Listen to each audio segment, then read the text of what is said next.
काही लोकांनी भावनिक होऊन काही व्हिडिओ टाकलेत।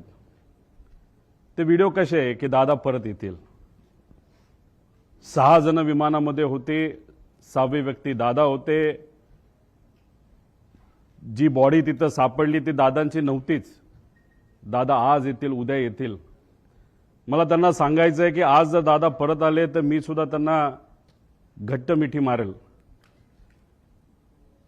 कधीपर्यंत?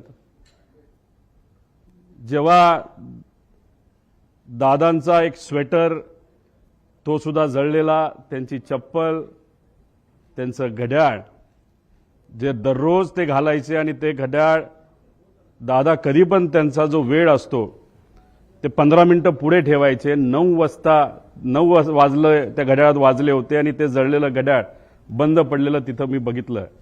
आणि जे कोणी तिथं बघत होते त्यांच्या डोळ्यात अक्षरशः अश्रू होतं, कोणी निशब्द झाले होते, कोणाला काहीच बोलता येत नव्हतं। त्यामुळे मला सर्व लोकांना एवढंच सांगायचं आहे की जी घटना झाली नाही, जे दादांना झालं नाही आपल्या सर्वांना वाटतं तसं नसून ही घटना झाली आहे। आणि आज दादा आपल्यामध्ये नसले तरी सुद्धा विचाराने ते आपल्या सर्वांबरोबर आहेत।